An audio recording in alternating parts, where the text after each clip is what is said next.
Pengertian penjualan kredit. Penjualan kredit adalah penjualan yang pembayarannya akan diterima dalam jangka waktu tertentu.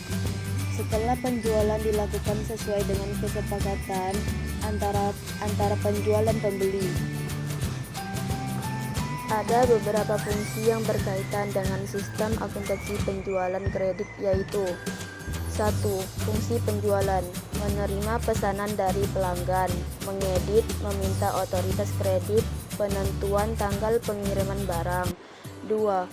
Fungsi kredit: meneliti status dari kredit pelanggan dan memberi otoritas mengenai pemberian kredit ke pelanggan. 3. Fungsi gudang: menyimpan dan menyiapkan barang yang dipesan dan menyerahkan ke bagian pengiriman. 4. Fungsi pengiriman: menyerahkan barang berdasarkan pada surat order pelanggan. 5. Fungsi penagihan: membuat dan mengirimkan faktur penjualan atau tagihan ke pelanggan. 6. Fungsi akuntansi: mencatat piutang dari penjualan kredit, membuat dan mengirim pernyataan piutang ke debitur, membuat laporan dan mencatat harga pokok persediaan.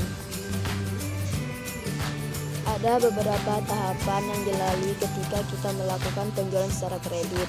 Yang pertama adalah pada saat terjadinya penjualan. Karena penjualan dilakukan secara kredit, maka jurnal yang kita buat adalah piutang dagang di debit, penjualan di kredit. Di sini ada juga contohnya. Di sini adalah transaksi dari PD Jaya, yaitu pada tanggal 1 Desember 2015. PD Jaya menjual barang dagang kepada toko Bambang dengan jumlah sebesar 30 juta rupiah dengan pembayarannya 2/10 N/30. Maka jurnal yang akan dibuat oleh PD Jaya adalah ini adalah jurnalnya ketika terjadi barang dagang secara kredit. Selanjutnya adalah ketika terjadinya retur. Maka retur ini adalah penerimaan kembali kepada penjual karena barang tersebut tidak sesuai atau karena barang tersebut berutang. Nah, di sini ketika terjadinya retur, maka pihak penjual ini akan membuat jurnal retur penjualan di debit, piutang dagang di kredit. Nah, kita ambil contohnya masih berkaitan dan transaksi kita yang pertama tadi, bahwa PD Jaya pada tanggal 1 Desember 2015 menjual barang secara kredit senilai 30 juta. Nah, kita anggap tanggal 2 Desember 2015 ini Toko Jaya mengembalikan barang dagangan sebesar 300.000 karena tidak sesuai. Nah, maka jurnal yang kedua oleh PD Jaya adalah di gambar tersebut. Kalian bisa lihat jurnalnya. Selanjutnya adalah pelunasan penjualan kredit, di mana jurnalnya yang akan kita buat adalah kas di debit dan ada potongan penjualan di debit dan di kreditnya.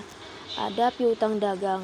Di sini ada potongan penjualan karena jika penjualan kredit itu dilakukan dengan syarat, misalnya tadi contohnya adalah 2/10 N/30, maka penjual akan memberikan potongan jika pemberiannya melunasi sebelum tanggal jatuh temponya tadi. Nah, kita lihat contohnya. Contohnya ini misalnya sesuai dengan transaksi yang sama tadi. Kalau PD Jaya telah melakukan penjualan secara kredit pada tanggal 1 Desember 2015. Kemudian ada retur, ada juga tadi di tanggal 2 Desembernya. Ketika pelunasan, maka PD Jaya total pencatatannya sebagai berikut.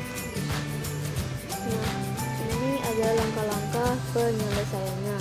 Jika penjualan kredit itu dilakukan dengan syarat 2/10 N/30, kalau seandainya tidak ada penjualan 2/10-nya batas waktu N/30, maka cukup dengan mendebitkan kas dan piutang di kredit sebesar berapa yang dilunasi, karena pada transaksi ini ada syarat ketentuannya serta pembayarannya. 2/10N/30. Artinya, jika pembeli membayar kurang dari 10 hari setelah tanggal penjualannya, maka akan mendapatkan potongan sebesar 2%. Batas pembayarannya adalah 30 hari. Nah, kita anggap di sini Toko Jaya itu membayar pada tanggal 8. Jadi, kalau kita hitung dari batas sampai dengan 10 Desember, ini masih dalam masa potongan. Maka di sini kita harus mengurangi dari jumlah yang dibayar. Dengan potongan penjualan kita lihat tadi penjualannya adalah sebesar 30 juta. Kemudian ditambah 2 Desember ada retur 300.000.